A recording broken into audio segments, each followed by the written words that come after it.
अगर आप वाकई जिंदगी में कुछ करना चाहते हैं तो आपको रास्ता मिल जाएगा, और अगर नहीं तो बहाना मिल जाएगा। कामयाबी के कोई खुफिया राज नहीं, ये नतीजा है तैयारी का, मेहनत का और अपनी नाकामियों से सीखने का।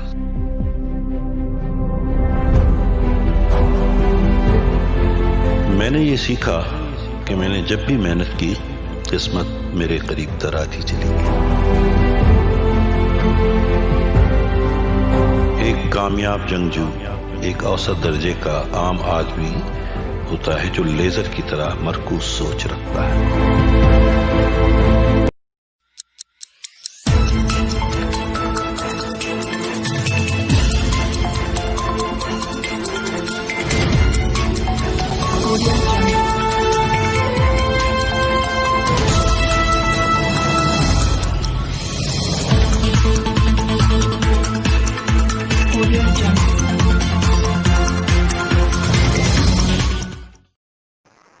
Good morning, good afternoon, good evening, assalamu alaikum, namaskar, wherever you are. This is your friend Dr. Faz with another episode of Live with Dr. Faz, which are very prominent in their fields and they do a great stuff in their own profession. Today I have one of my good friends. He's an executive director of John Maxwell. He is a trainer, teacher, and international speaker. He has especially worked for 25 years plus in the leadership development, organization effectiveness, and executive assessment. And nowadays, he is also focusing on a very new subject, and which is definitely everybody and every leader should have. And this is called DISC profile, which is your personality analysis, how they do and how they observe people through their personality. So get your pen and paper ready, take a lot of notes, and let me welcome my friend, Mr. Bill Bliss. Hi, Mr. Bill. Thanks for joining us. Hello, Faz. I'm absolutely delighted to be here. It's really going to be fun. Thank you for joining us. And because there are a lot of people who are watching us right now, I can see in South Asian region. So we are going to keep also in mind so we can provide as much information as we can through this show. So let's just start with an icebreaker, Bill. People would like to know, who's Bill Bliss? Well, I'm obviously from the United States. I was born in the outside of New York City area, educated in New York City. I've worked for corporations, some very large corporations in the early part of my career. And about 25 years ago, decided to break away from the corporate life, work with leaders more one-on-one and more directly. And so my wife and I actually moved to South Carolina, which is on the East Coast of the United States, back about 13 years ago. Wow. That's where we live now, and absolutely enjoy life being here. Oh, that's awesome. So, so tell me, where did you get your education, in New York or? So yes, I have an undergraduate degree from a university by the name of St. John's University, just outside of New York City. Yeah. And I have some postgraduate work. I've done a great deal of personal study to be certified in different assessment tools and different leadership techniques. And I'm just a constant learner. I know a lot about human behavior for not being a psychologist. My wife is a psychologist, so that can help sometimes. But I think I know a lot about human behavior that goes beyond what many lay people know. So how did you choose that personal development and self-growth industry? Well, I just knew at a pretty early age that there are only really two places we have in life, or two motions. We're either moving forward or we're moving backward. And Mm-hmm. if we're not growing, Mm-hmm. learning, we're not moving forward. Yep. So if we're not moving forward because we're not learning, then the opposite has to be true, which is we're falling back and we're actually beginning the process of dying. And Mm-hmm. I want to delay that for as long as I can. Oh, that's awesome. So tell me a little bit about in personal development and self growth, because after this COVID-19, people got an opportunity to get on computers and sitting at home and doing some research and reading and writing and watching videos. So they got a lot more aware than they were before. So everybody is interested to know how it works, number one, and how somebody can get started if they want to do some their personal development. So what would you like to, as a senior coach and trainer, what you suggest them where they have to start with? So I think the first thing that, well, two things to start with first. First, I think you have to want to have self-awareness. Mm-hmm. And many of us, all of us actually have certain blind spots. And they're blind spots because we don't see them, but other people do see them in us. And if we don't have the awareness of what they are, we can't do anything to address it. So we have to have self-awareness, and we have to get that self-awareness, number two, from people who have been there, done that, know the tools. Mm-hmm. The internet is a great place to go Mm-hmm. on the one hand, but anybody can post any opinion on the internet, and if it goes viral, then all the viewers think that they're an expert, and they're probably not. Mm-hmm. So as people learn about self-development, the caution I would have is make sure you're learning from somebody who knows what they're talking about. Yeah, because this is also a question I get all the time from people, how to choose my mentor and how to choose a good coach for myself. And what should be the criteria I should have in my mind and how I can do some search on that. So in choosing, there's a difference, as you know, Foz, between being a mentor and being a coach, right? So a mentor is usually somebody who is older, who's further down the road than you are, who has done and accomplished what you want to accomplish. Now, you utilize a mentor not to give you advice, but to give you perspective and to say, well, when I was in that situation 5 years ago, 10 years ago, whatever it was, this is what I did. That may not be your situation, but this is what I did in my situation. That's what a mentor does, and they're very, very helpful. A coach, on the other hand, is one who really taps into increasing that self-awareness. And it's a skill that must be developed in coaching. And there are probably hundreds of thousands, if not millions of people who call themselves coaches. And I'm sorry to say this, they don't know what they're doing. Yeah. They just don't know what they're doing. If you pick a coach, number one, they should be successful in what they're doing.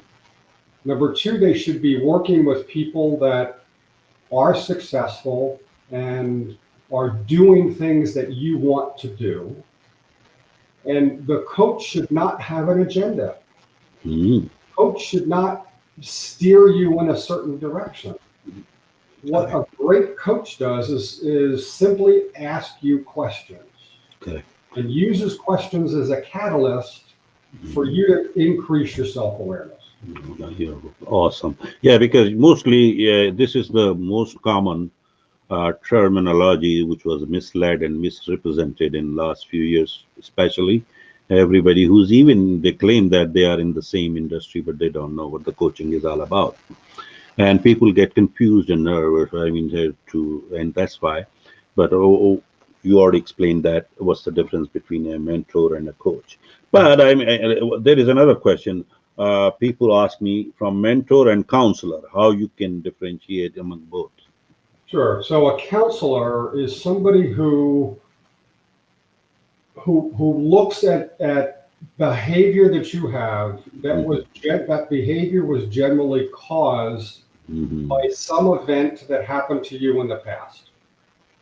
And that behavior is preventing you from doing something in the present or in the future, Yeah. right? That's where, so counselors are very, very helpful for people with anxiety and depression and, Mm-hmm. and things like that who have those situations because they're thinking, Mm-hmm. reminding them of experiences that they've had in the past that's causing them to be stuck. Whereas a mentor is dealing with the present, and a coach is certainly dealing with the present and the future. Oh. I hope that helps. No, definitely, definitely. It was a good explanation. So, how long you been with the John Maxwell, Bill?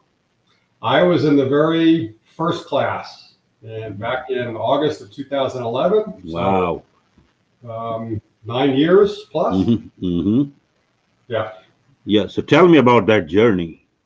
How do you feel like where you were in 2011 and now this is 2020, obviously, and I think that we met in 2017 last Yes. time. So, tell me a little bit about this journey. I mean, how exciting it was. Well, it really is, and truth be told, Fuzz, I'm not exclusively John Maxwell. Mm-hmm. I think his material is is is wonderful. It's very relevant, Mm-hmm. but I use other people's material. I use some of my own. I use a Mm-hmm. lot of journals, and I combine that again as a coach. What Mm-hmm. I want to do is help people become aware in their situation, and if they can increase that awareness of their situation, and I can pull a John Maxwell thing, I can pull a Bill Bliss thing, I can pull a Paul Martinelli thing, I can pull a Mm-hmm. Tony Robbins, I can pull from whatever source. It doesn't matter to me as long as I'm adding value to the person and help Mm-hmm. increase their awareness. Does that make sense? Yeah, yeah, definitely. I mean, and definitely that's the whole idea. You also combine with your own stuff along with that, which Yeah. gives you a lot more. For You, example, cause, I had a coaching client yesterday, and uh-huh. I combined. I made a comment to her, and she's a very senior leader at a company, and a pharmaceutical company. Mm-hmm. We were talking about culture, Mm-hmm.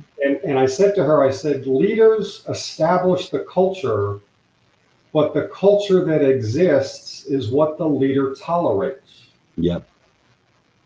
And I could, we did this by phone, and I knew that she stopped in her tracks. Mm-hmm. Oh, yeah. And so I don't know where I pulled all that stuff from, and I said, it's got to be from four different sources that I put that sentence together. Yeah. And Yeah. for her, it was the right thing to hear at that time. Yeah. Yeah. So let me move on to the something before we come to the real our subject today. Sure. Prior to that, I just want to make sure. Uh, what do you think after this COVID-19? How this industry is going to get like the industry which we are in, like coaches and speakers and trainers and all. What do you see the future of this industry? Well, I see it actually getting more confusing Mm-hmm. because many people are saying, well, I don't want to go back to the life I lived. Mm-hmm. Want to do something different. They're hearing about digitization, they're hearing about technology, they're hearing about Zoom and Facebook Live, and they say, oh, I Mm-hmm. can educate people from my home office. Mm-hmm. Let me do that. So, like I said when we were talking about coaches, Mm-hmm. I think that while COVID presents a great amount of opportunity, Mm-hmm. we have to really be careful about who we're taking our learning from, Mm-hmm. because there's no regulation Hmm.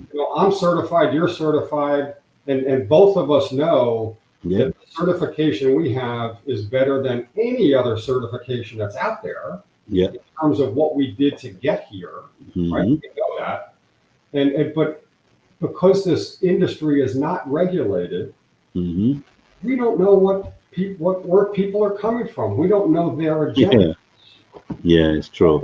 And they haven't been making their corporate salary, so Hmm. they're trying to potentially do anything they can Hmm. to get some money in the door, Yeah. right? And so that's the downside of COVID. Hmm. But I believe it's still, I mean, there is an opportunity. I see a lot of people are reaching out. Sure. Yeah. I Yeah. mean, even in my own business, um, you may remember us talking in 2017 that I was on a plane a lot, Yeah. Hmm. and I haven't been on a plane since February of this year, and Yeah. it's kind of nice, quite honestly, Hmm. to not do that.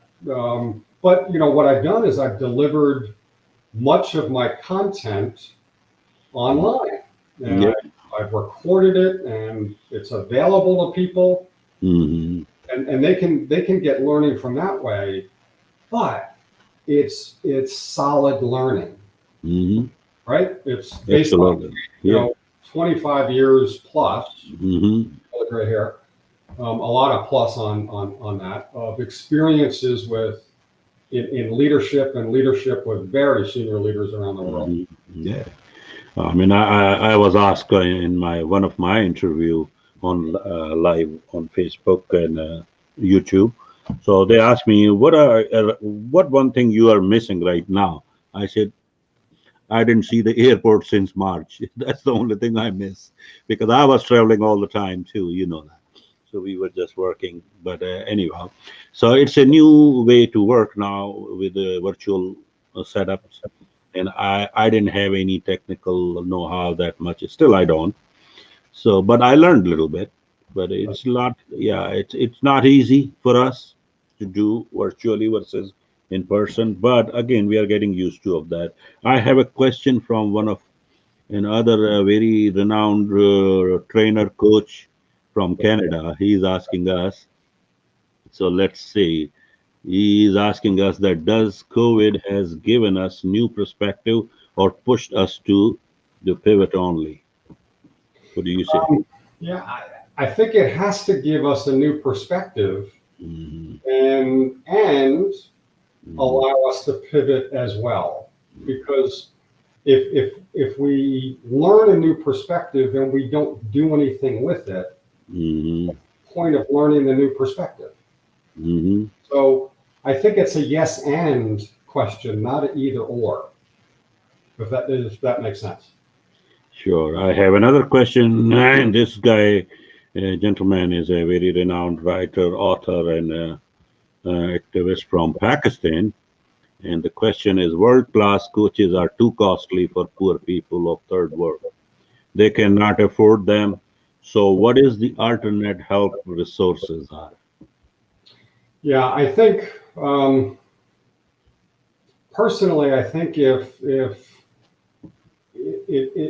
you buy into some of these very inexpensive training programs, let's say, for example, that as a leader, you want to learn more about how to delegate more effectively.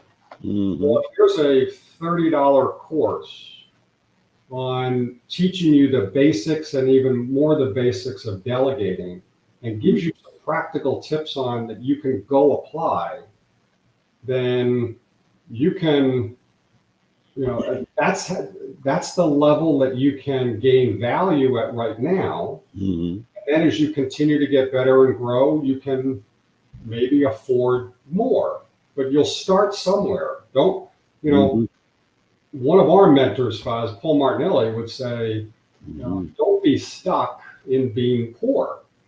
We all have capability to do something to change, Hmm. Yeah. right? So we have to have the mindset, Hmm. but we can feed into that mindset by Hmm.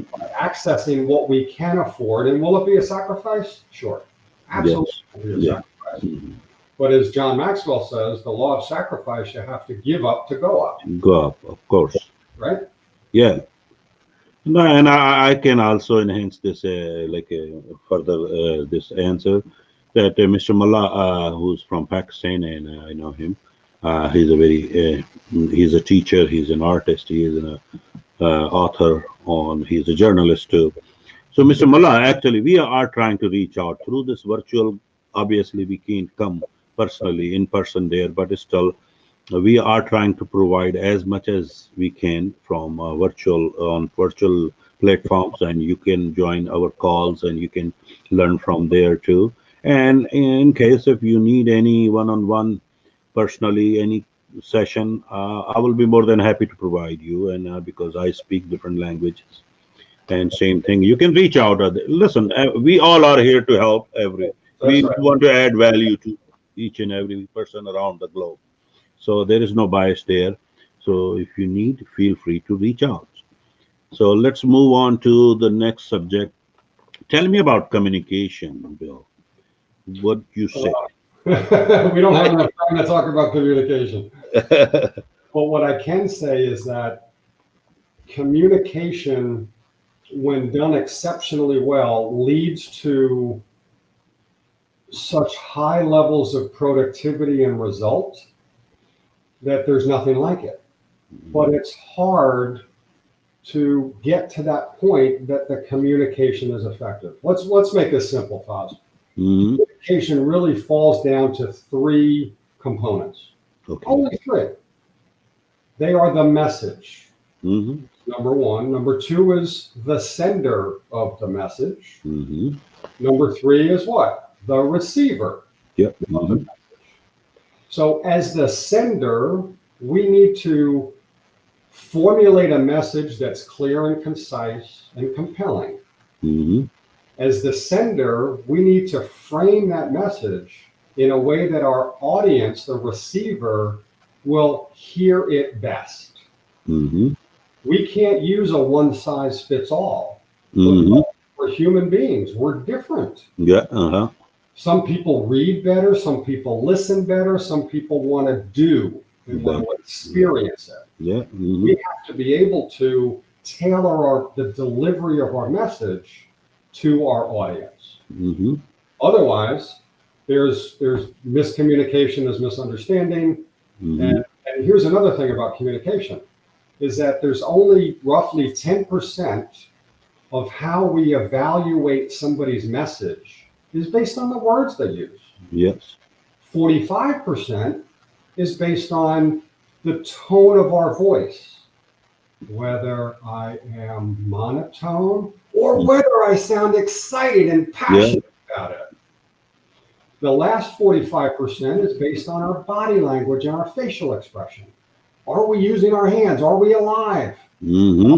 Excited? Or are we sitting back saying, yeah, I'm really interested in this? Yeah. Right? Right? And Yeah. the problem in COVID is that there's so much more in email and texting Hmm. that we lose 90% of what people use to judge our messages. Yeah. Hmm. That's a problem. Hmm. Does So that help? yeah, no, but I had a question yesterday actually in my one of my sessions, which I do a couple times a week. I open up like an open house type thing. Sure. People jump in my Zoom call and they ask questions. So one of the ladies she asked me, and which was a very good and legitimate question. I answered myself, but I want to see your opinion on that. She said because nowadays everything is virtual, so people can't see the whole body language, obviously, and sometimes a tone of the voice is not uh, sometimes because of the connections and this and that. That's So right. how we can communicate virtually versus which we used to do in person. So So, there yeah, is a difference. Yeah. there is. And I think all the more reason that the words that we use Hmm. we have to know in advance that they're going to connect with our audience. Hmm. Right? We can all communicate. That's not the problem. Hmm. The problem is we need to connect. Yep. And if we can't connect, Mm-hmm. then people aren't going to listen. And if people aren't going to listen, Yeah. then leaders, we don't have a chance of trying to influence them. Yeah. Do we? Mm-hmm. So it's really an iterative, it builds on one another, but you have to start with, Mm-hmm. particularly in COVID, we have to start with the words. The simpler the words, the better. Yes. Yeah. Which was my idea was that keep it simple and easy words and with a better tone, obviously, while you're speaking, Sure. and make sure you mirror the person who's on the other end, so you are in the same posture and same emotions and same feelings. That's But right. don't mimic or copy. That's right. You do not mimic somebody because that's going to be offensive to someone. So And that's what what. that I found most helpful, it's a Hmm. very, very simple technique. Yeah. It's asking somebody, the receiver, Hmm. say, just so that I make sure that I was clear, Yeah. would you mind repeating back to me what you heard? Yeah. Yeah. It's so simple to Yeah. do. Yeah. Not insulting because you're blaming it on yourself, Yeah. right?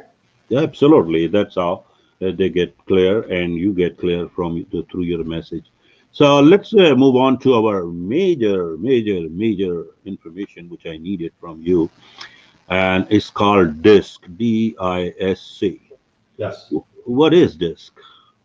So DISC is a personality style profile, Mm-hmm. and but it doesn't measure the depth of our personality or the nuances. What it really measures is our communication style Mm-hmm. at the core, since we're talking about communication.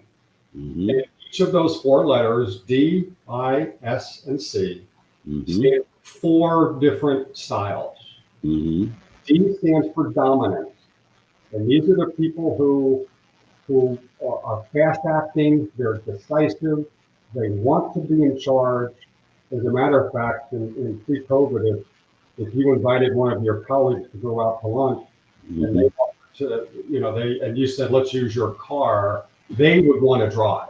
The Mm-hmm. driver would want the dominant person would want to drive the person, Mm-hmm. right? So that's the dominant person. They don't like long, detailed conversations. It's quick and to the point. Mm-hmm. Dominant, Yeah. Yeah. right? You all know some people like that. Yeah. Cut to the chase. Tell me. That's what they say, right? Yeah. The I stands for influential, Mm-hmm. and these are the people who are kind of creative people. They're fun-loving people. They're visionary people. They Mm-hmm. like to imagine. Mm-hmm. So don't give them a lot of facts. Mm-hmm. Let them think out loud. Let them explore things. Mm-hmm.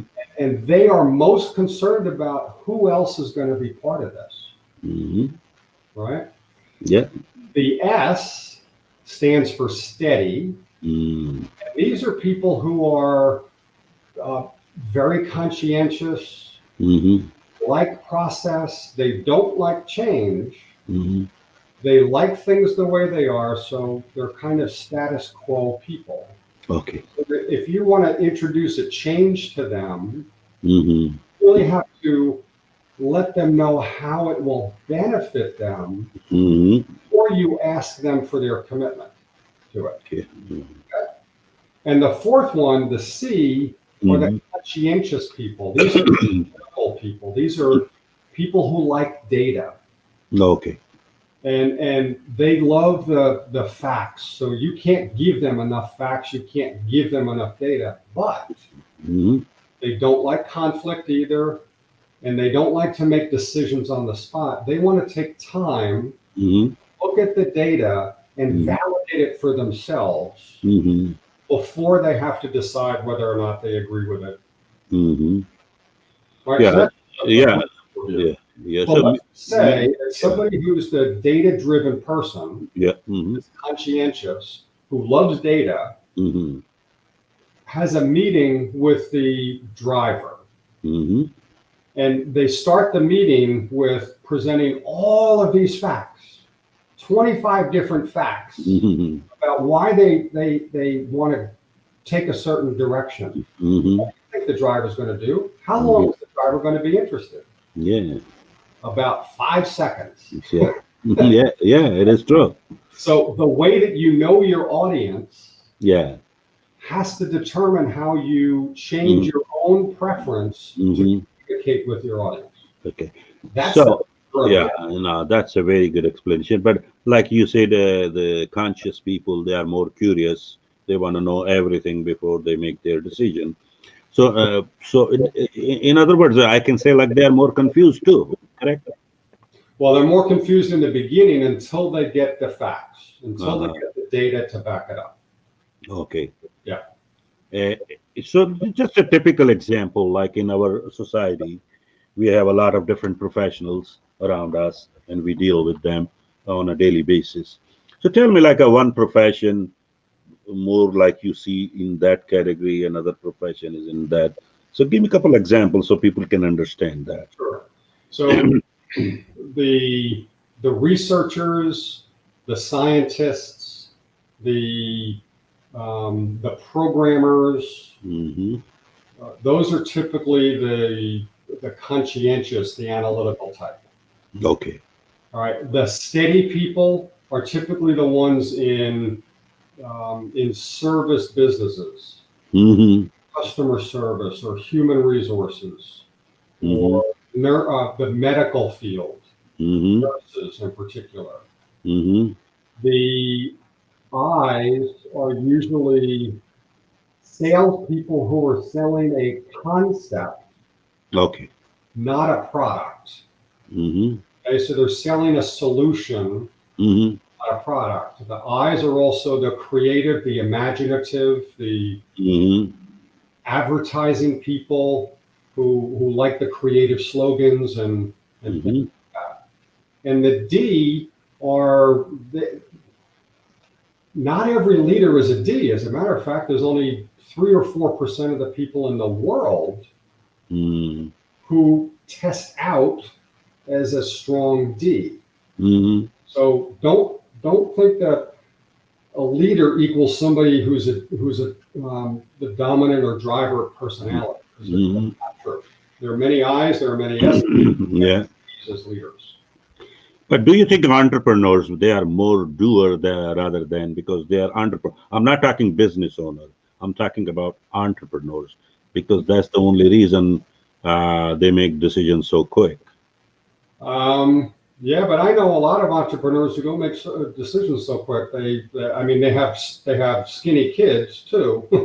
No, yeah, yeah. Children. Because generally, like because if you go like I will again refer to the book, Think and Grow Rich. You know, so that the first rule, even in the preface of that book, not even the chapter, when Andrew Carnegie asked Napoleon to do this job, Mhm. and then he told that the first lesson I learned right at that moment, the successful people make decision like this. That's right. That's right. So And that's why, rarely you can go back and change it. yeah, it takes Well, a while to get back, that's but right. once you had to But get started, why did it take Napoleon Hill 20 years to write that book? yeah, Because he did all the research. So yes, I would say that he was a conscientious person, yeah, himself, yeah, right? Whereas Carnegie was the D. yeah. And actually, I can say that he was a conscious person. He did all the research, did everything. But when he asked that question, if I will ask you to do that, it's going to take maybe 20 to 25 years to get to those 500 fortune people around the world, and I will make you accessible to them. He didn't, but he didn't give him a time. He said you have to make a decision now. The decision was now. Yes, Process took 25 years. yeah, yeah. So overall, he made a very quick decision. Even he knew that he was not going to get paid for the first so many years till the he's going to make money out of that book or those whatever the laws he was looking for. Right. Right. So that's the decision making. Again, tell me about these. I see more confused people are these steady people. They're not confused. They're just resistant to change. Okay. right? Because they like things the way they are. Mm-hmm. Say to them, well, I have a better process for you to do your work. Mm-hmm. Their typical response is, well, no thanks, I like things the way they are. Or, why do we have to change?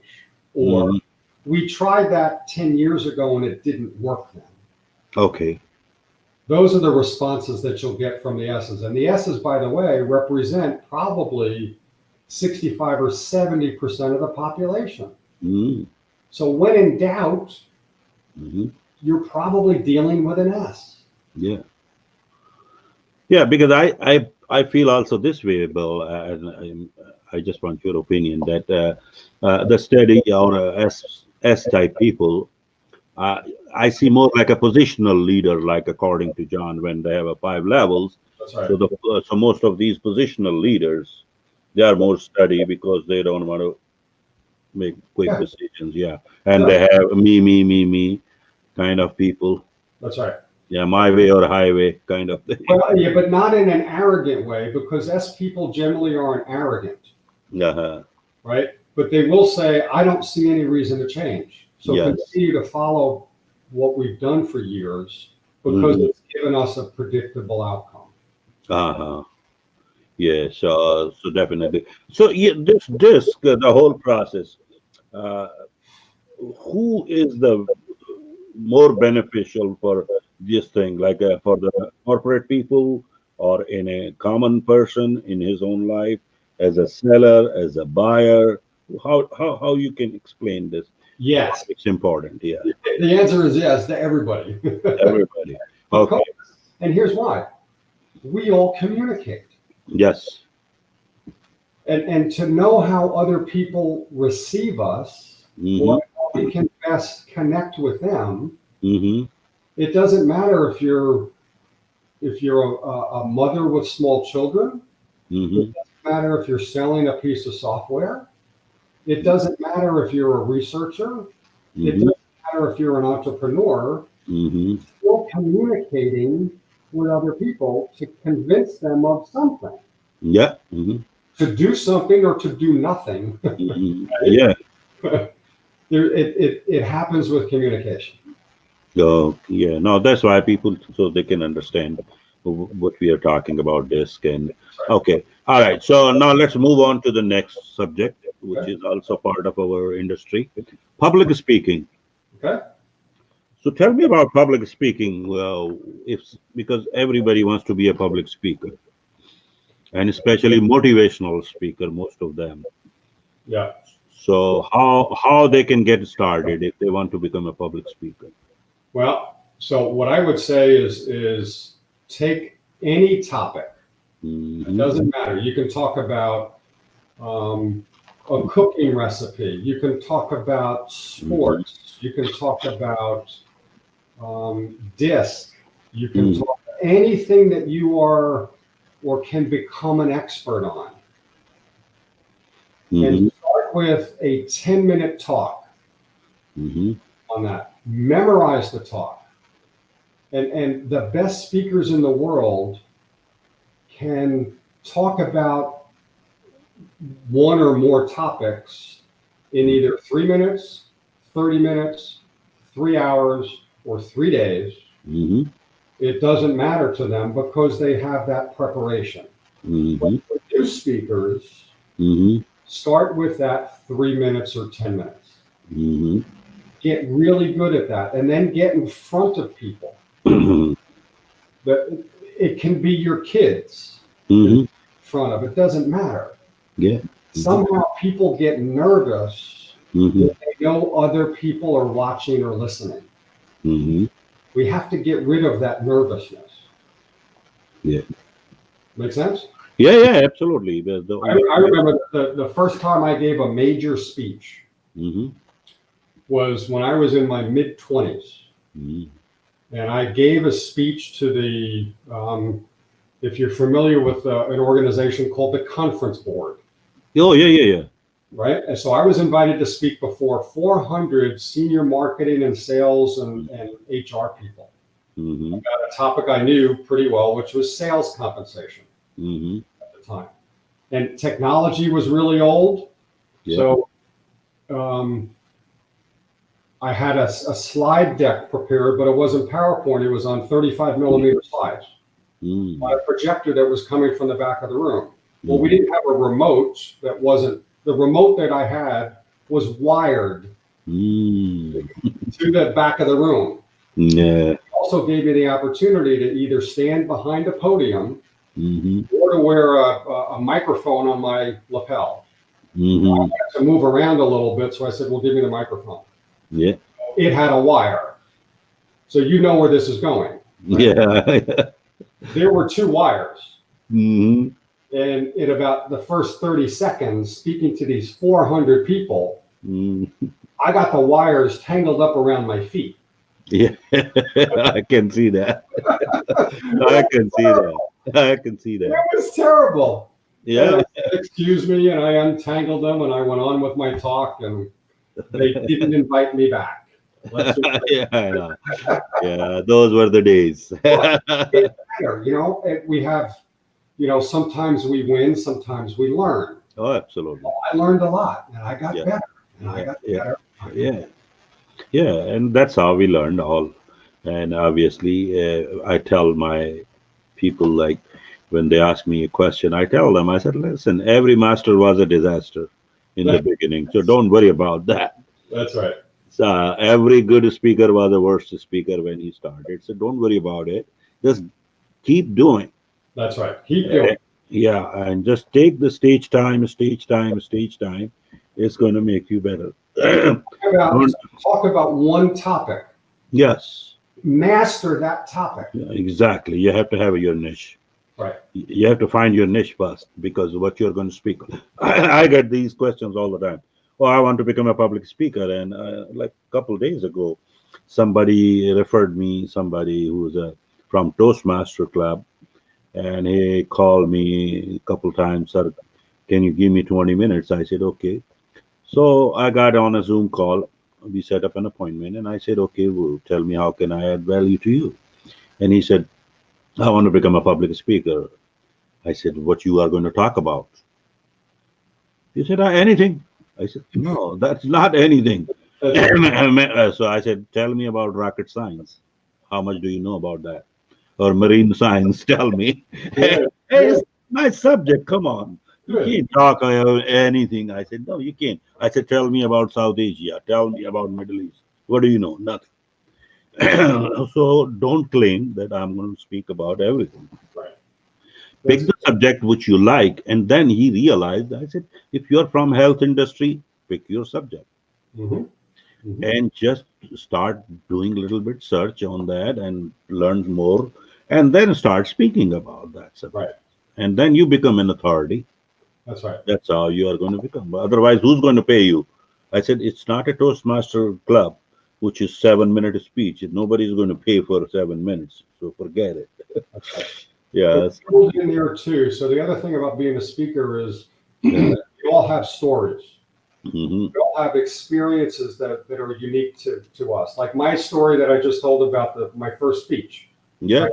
Nobody has that story. No, it's my own. Was, right? Yeah. What it does is that hopefully those who listened to it Hmm. say, "Oh my goodness, I feel so bad for Bill in that situation." Oh, yeah. Connect with them. Yeah. Then they're more willing to hear what I have to say. Hopefully, Yeah. so Yeah. take your stories, Mhm. have 25 stories that you can Mhm. talk about at the Yeah. snap of a Yeah. finger. Yeah. Yeah. Well, I have this the same thing. Somebody asked me in my interview how you can become. I said you have to have your own story, number one. That's right. But if you want to become a great speaker out of that story, because sameness is the death of a speaker, as Bill Gove said. So make sure you have a seven different version of the same story, That's right. seven different perspectives. Right. If I have to show some like to get sympathy from people, then I will still tell the same story with a lot more pain in that. But at Yeah. the same time, if I have to create some humor out of that, then I'm going to tell the same story with a different direction. That's right. That's So right. yeah, so in this way you can connect with the audience wherever you are and whatever you are addressing. But you have to have your own story. And like I always tell people, don't try to be hero of your own story. Right. Make sure somebody else has to be hero in that story. Don't talk me. I did this, I did that. So Right. sometimes people think that he is a very like a self-praising guy, but tell what I learned from that stupid thing which I did, That's right. rather than telling me that I overcame on this and that. That's right. That's it. So yeah, so that's the way I I explain think that. you're spot on there. You're Yeah. exactly.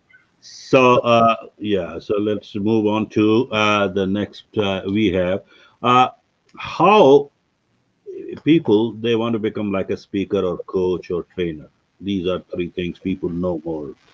So what is the best way? Do they have to start reading first or studying means studying first?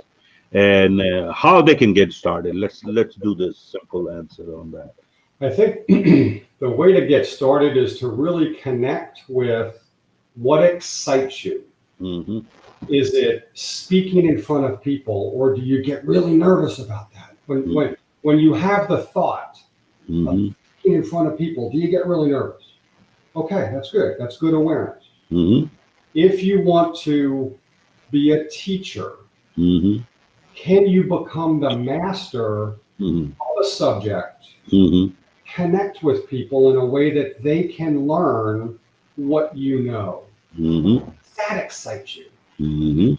Or to be a coach, do you want to help people overcome some limiting beliefs? Do you want them to overcome some or just get better at what they do? Hmm.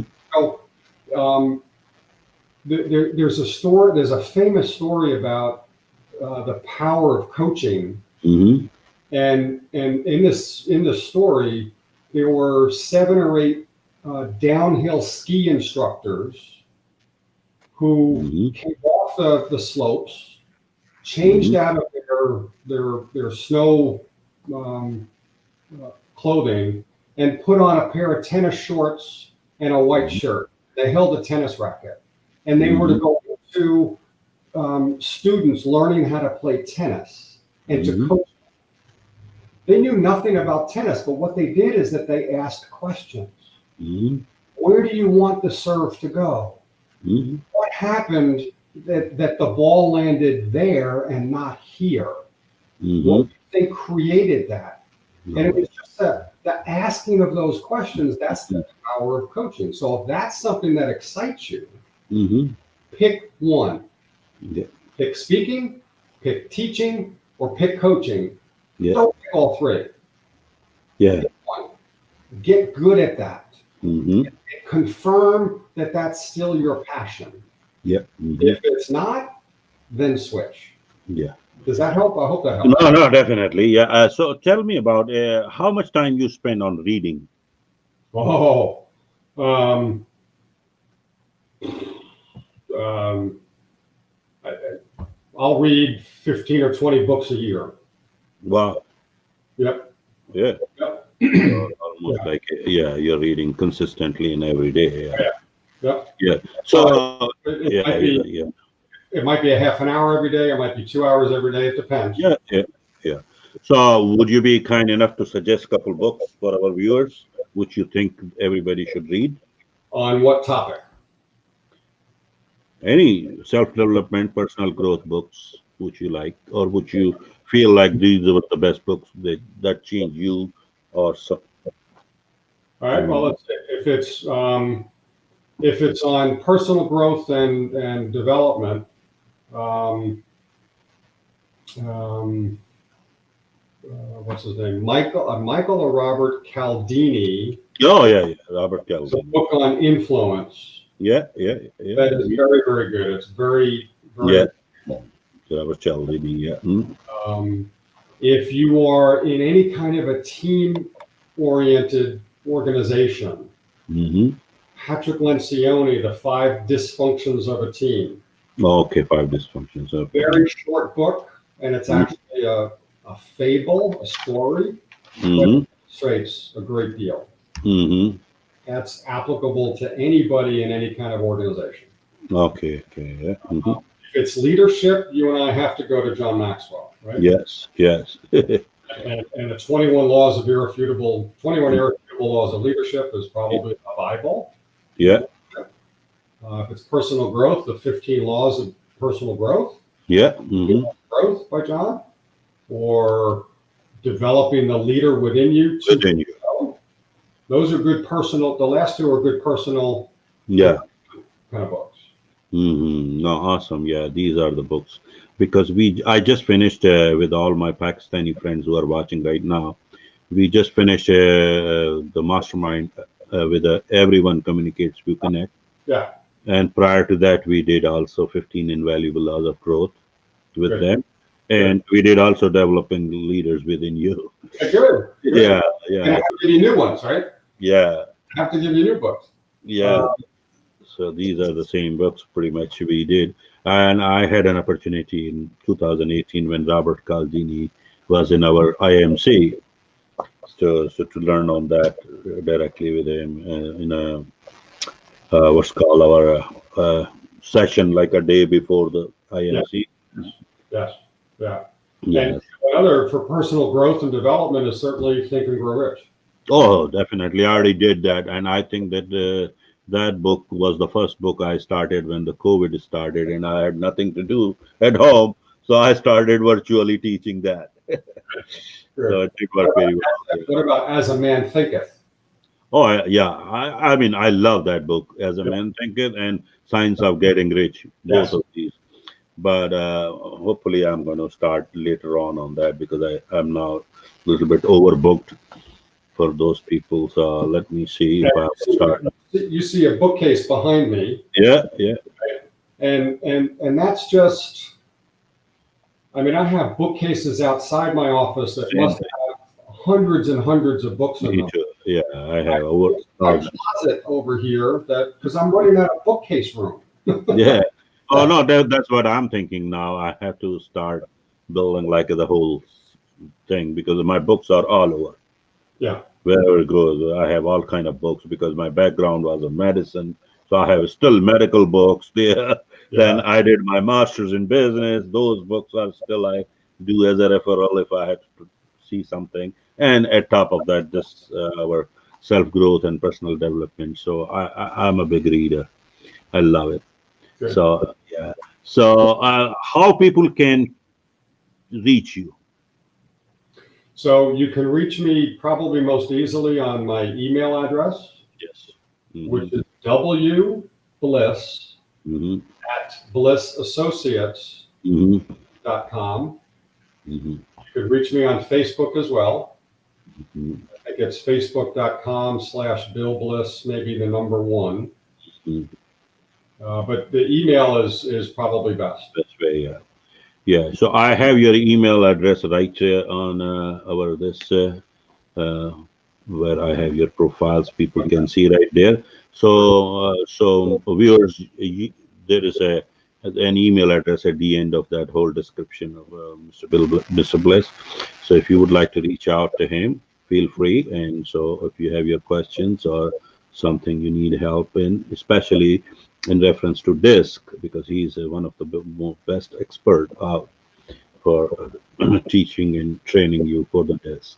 And Uh, just yeah, to clarify here to your listeners, if you do write me, because I get so many, just put in a reference to Dr. Foz.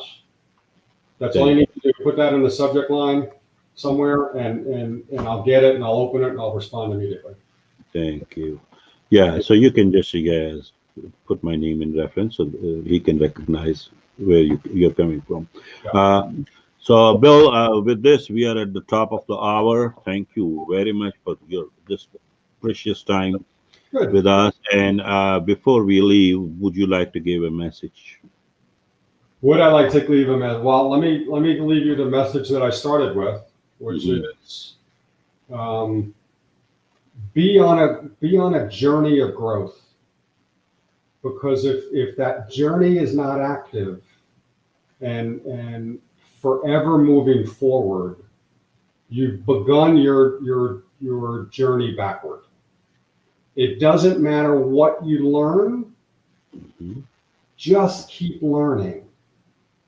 Pick a different topic, learn it, talk about it, Mhm. share it with others. We all want to give value, and we give value by sharing what we've learned to Mhm. others so they can learn also.